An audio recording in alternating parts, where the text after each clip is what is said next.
बिस्मिल्लाहिर्रहमानिर्रहीम। अस्सलाम वालेकुम। कैसे हैं आप सब? उम्मीद करती हूँ सब खैरियत से होंगे।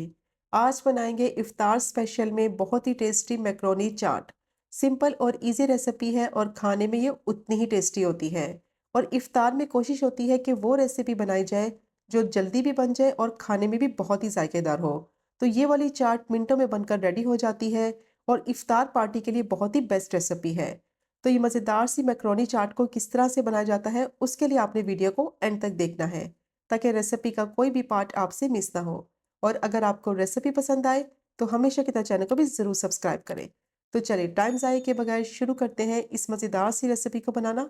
मैक्रोनी को बॉईल करने के लिए पानी मैंने गर्म कर लिया है। अब इसमें डालेंगे हाफ टी स्पून नमक और 1 टेबल स्पून ऑयल। अच्छी तरह से दोनों चीज़ों को गर्म पानी में मिक्स कर लेंगे। तो ऑयल आपने ज़रूर डालना है मैक्रोनी को बॉईल करते वक्त, क्योंकि मैक्रोनी में काफ़ी स्टार्च होता है तो ऑयल डालने से ये आपस में चिपकेंगे नहीं।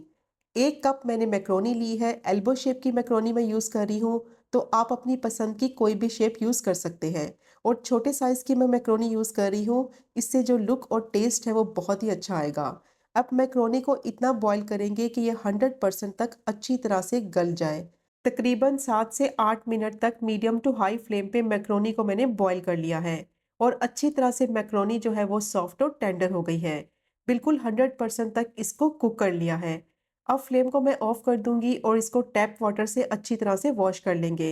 और रूम टेम्परेचर पर थोड़ी देर के लिए मैक्रोनी को मैंने ठंडा कर लिया था। अब मैंने एक बॉल लिया है और मैक्रोनी जो है वो इस बॉल में ऐड करेंगे। 1 कप मैंने लाल लोबिया लिया था, इसको ओवरनाइट के लिए सोक कर दिया था और इसको मैंने बॉईल कर लिया था। अच्छी तरह से इसको 100% तक बॉईल कर लेना है ताकि बहुत ही सॉफ्ट और टेंडर हो जाए। 1 कप मैंने बंद गोभी ली है, बिल्कुल बारीक चॉप की हुई। और एक ही मैंने लिया है खीरा, उसको भी मैंने बिल्कुल बारीक चॉप कर लिया था। अब इसमें डालेंगे एक मीडियम साइज़ का टमाटर। टमाटर के मैंने बीज निकाल लिए थे और टमाटर को मैंने बिल्कुल बारीक चॉप कर लिया था। अब इसमें डालेंगे शिमला मिर्च। एक मैंने मीडियम साइज़ की शिमला मिर्च ली थी, बिल्कुल बारीक मैंने शिमला मिर्च को भी चॉप कर लिया था और इसके बीज निकाल दिए थे। अब इसमें डालेंगे प्याज। एक मैंने मीडियम साइज़ की प्याज ली थी, बिल्कुल फाइन प्याज को चॉप कर लिया था। 1 कप मैंने ली है स्वीट कॉर्न। तो मैं उबली हुई कॉर्न यूज़ कर रही हूँ। अगर आप फ्रेश कॉर्न यूज़ करें तो फिर उसको अच्छी तरह से पहले बॉईल कर लें फिर ऐड करें। अब चाट को मज़ेदार और चटपटा बनाने के लिए इसमें डालेंगे इमली का पल्प। तो आधा कप मैंने इमली ली थी, इसको मैंने भिगो दिया था पानी में आधे घंटे के लिए। तो अब इसको मैं अच्छी तरह से छान लूँगी। तकरीबन 3 टेबलस्पून के करीब ये इमली का पल्प मैं इसमें ऐड करूँगी। तो इमली की क्वांटिटी आप अपने हिसाब से कम या ज़्यादा ऐड कर सकते हैं। अब इसमें डालेंगे 2 टीस्पून चाट मसाला, 1 टीस्पून काली मिर्च का पाउडर ऐड करेंगे। और अब इसमें डालेंगे 1 टेबलस्पून चिल्ली सॉस, जिससे बहुत ही ज़बरदस्त फ्लेवर आएगा। और 3 टेबलस्पून इसमें डालेंगे चिली गार्लिक सॉस। तो अगर आपके पास चिली गार्लिक सॉस नहीं है तो जो नॉर्मल टोमेटो केचप है वो भी आप इसमें ऐड कर सकते हैं, लेकिन चिली गार्लिक सॉस का फ्लेवर बहुत ही मज़े का आएगा।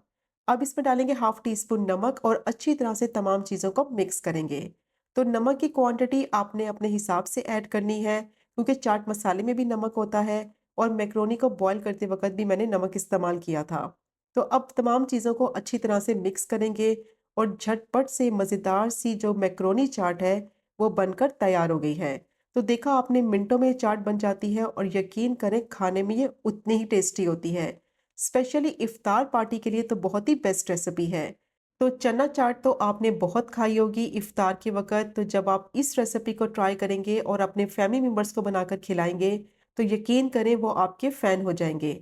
बहुत ही टेस्टी ये मैक्रोनी चाट बनकर तैयार होती है, जो कि बच्चे क्या बड़ों की भी बहुत ही फेवरेट होगी। तो ज़रूर ट्राई कीजिएगा ये मज़ेदार सी रेसिपी को, जिसको बनाना बेहद आसान है और खाने में ये उतनी ही जायकेदार है। और अगर आपको आज की वीडियो पसंद आए तो चैनल को सब्सक्राइब करें, वीडियो को लाइक करें और शेयर करें। इंशाल्लाह मिलेंगे अगले कुकिंग व्लॉग में फिर एक नई रेसिपी के साथ। तब तक मुझे अपनी ख़ास दुआ में याद रखें। अल्लाह हाफ़िज़।